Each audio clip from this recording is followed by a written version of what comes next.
നാട്ടിൽ നിന്ന് ഗൾഫിലേക്ക് ജോലിക്ക് വേണ്ടി പോകുന്ന നജീബ് എന്നയാൾ അവിടെ തെറ്റായ സ്ഥലത്ത് എത്തിപ്പെടുന്നു. വർഷങ്ങളോളം ആടുകളെ മേയിച്ചുകൊണ്ട് അയാൾക്ക് ആ മരുഭൂമിയിൽ ജീവിക്കേണ്ടി വരുന്നു.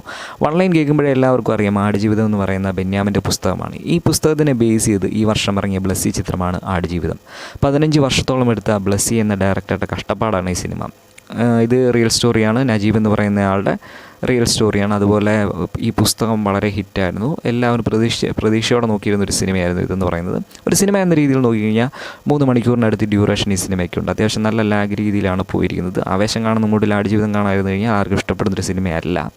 പിന്നെ ഇത് ശരിക്കും പറഞ്ഞാൽ തിയേറ്റർ വാച്ച് തന്നെയായിരുന്നു. ഫോണിൽ കണ്ടു കഴിഞ്ഞാൽ നമ്മൾ ഓടിച്ചുവിടും എന്നുള്ള ഉറപ്പാണ്. കാരണം അതുപോലെ അത്യാവശ്യം സ്ലോ പേസിൽ പോകുന്നൊരു സിനിമ തന്നെയാണ്. എടുത്ത് പറയുന്നത് ഇതിൻ്റെ സിനിമാറ്റോഗ്രാഫി, സുനിൽ കേസിൻ്റെ സിനിമാറ്റോഗ്രാഫി സൂപ്പറായിട്ടുള്ള വർക്കാണിത്. മരുഭൂമിയിലെ പല വിഷ്വൽസും വളരെ സൂപ്പറായിട്ടുള്ള വിഷ്വലുകൾ കൊണ്ട് നിറഞ്ഞ ഫ്രെയിം ബൈ ഫ്രെയിം എടുത്തു കഴിഞ്ഞാൽ വളരെ സൂപ്പർ വിഷ്വൽ ബ്യൂട്ടിയൊക്കെ ഉള്ളൊരു സിനിമയാണ്. പിന്നെ ഇത്ര വിഷ്വൽ ബ്യൂട്ടി അല്ലെങ്കിൽ ഇതിൻ്റെ അകത്ത് കാണിച്ചിരിക്കുന്ന കാര്യങ്ങൾ, കഷ്ടപ്പാടുകൾ നിറഞ്ഞൊരു മനുഷ്യൻ്റെ ലൈഫാണ്. അതൊക്കെ ഒരു റിയലായിട്ടൊരു മനുഷ്യൻ അനുഭവിച്ചതെന്ന് അറിയുമ്പോഴത്തേക്കും ഒരു വിഷമം ഉണ്ടാകും. പിന്നെ ഈ സിറ്റുവേഷനിൽ അപ്പുറമാണ് നജീബ് എന്നയാൾ ശരിക്കും റിയൽ ലൈഫിൽ അനുഭവിച്ചതെന്ന് പറയുമ്പോഴത്തേക്ക് ഭയങ്കര ഒരു വിഷമം തോന്നുന്നൊരു സിനിമയായിട്ട് എനിക്ക് തോന്നി.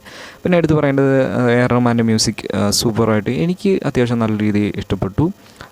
പിന്നെ ട്രോളുകളൊക്കെ പലതും കണ്ടിരുന്നു. പക്ഷേ എനിക്ക് അത്യാവശ്യം നല്ല രീതിയിൽ തോന്നി. പിന്നെ അതുപോലെ പൃഥ്വിരാജ് എന്ന് പറയുന്ന ആക്ടറുടെ ബെസ്റ്റ് പെർഫോമൻസ് ഈ സിനിമയിൽ കാണാൻ പറ്റും.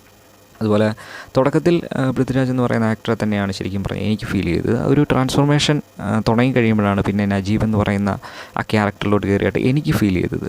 അവിടെ ഉണ്ടാകുന്ന ഡയലോഗ് ഡെലിവറി ആണെങ്കിലും മാനറിസങ്ങളും പൃഥ്വിരാജ് എന്ന് പറയുന്ന ആക്ടറെ നമ്മൾ അവിടെ എവിടെയും കാണുന്നില്ല. അതുപോലെ ഡെഡിക്കേറ്റഡ് ആയിട്ട് വണ്ണം കുറയിൽ മാത്രമല്ല ഈ സിനിമയിലെ ആക്ടിങ് ഒക്കെ ഭയങ്കര സൂപ്പറായിട്ടുണ്ട്. ഒരു അവാർഡ് ഉറപ്പായിട്ടും പ്രതീക്ഷിക്കാവുന്ന ഒരു സിനിമ. അവാർഡിന് വേണ്ടി തന്നെ ആയിരിക്കും ഇങ്ങനെ ഒരു സിനിമ ചെയ്തതെന്നും എനിക്ക് തോന്നുന്നു. കാരണം അതുപോലെ നല്ല സൂപ്പറായിട്ടുള്ളൊരു പെർഫോമൻസ് ഈ സിനിമയിൽ കാണാൻ പറ്റും. പിന്നെ ബ്ലസ്സി എന്ന് പറയുന്ന ഡയറക്ടർ ഇത്രയും വർഷം ഈ ഒരു സിനിമയ്ക്ക് വേണ്ടി സ്പെൻഡ് ചെയ്ത ടൈമിൽ അദ്ദേഹത്തിന് എത്രയോ സിനിമകൾ ചെയ്യാമായിരുന്നു. അത്രയും വർഷങ്ങളെടുത്തൊരു സിനിമ ചെയ്യുമ്പോൾ അതിൻ്റേതായിട്ടുള്ള എല്ലാ കാര്യങ്ങളും ഈ സിനിമയിൽ ഉള്ളതായിട്ടാണ് എനിക്ക് ഫീൽ ചെയ്തത്. വളരെ കഷ്ടപ്പാടുകൾ നിറഞ്ഞ ഓരോ ഷോട്ടിന് വേണ്ടിയിട്ടും, അതുപോലെ ഒരു ഒട്ടകത്തിൻ്റെ കണ്ണിൻ്റെ ഒരു ഷോട്ട് വെച്ചിട്ട് അത് കുറേ ദിവസം ഇതിനു വേണ്ടി ഈ ഒരു ഷോട്ടിന് വേണ്ടി മാത്രം മെനക്കെട്ടാണ് എടുത്തിരിക്കുന്നത്. ഇതുപോലെ ഉണ്ടോയെന്ന് ഇത്രയും ചെയ്യേണ്ട കാര്യമുണ്ടോയെന്ന് ചോദിച്ചു കഴിഞ്ഞാൽ അതാണ് പെർഫെക്ഷൻ എന്ന് പറയുന്നത്. അതുപോലെ എനിക്ക് ആ ഓരോ ഷോട്ട് ബൈ ഷോട്ട് നോക്കിക്കഴിഞ്ഞാൽ വളരെ ഇഷ്ടപ്പെട്ടൊരു സിനിമ. പിന്നെ എല്ലാവർക്കും ഇഷ്ടപ്പെടുന്ന സിനിമയായിട്ട് എനിക്ക് തോന്നുന്നില്ല. കാരണം അത്യാവശ്യം നല്ല ലാഗ് ഉണ്ട്. ഒരു അവാർഡ് സിനിമകൾ, ഇതുപോലത്തെ ലാഗ് സിനിമകളൊക്കെ ഇടാൻ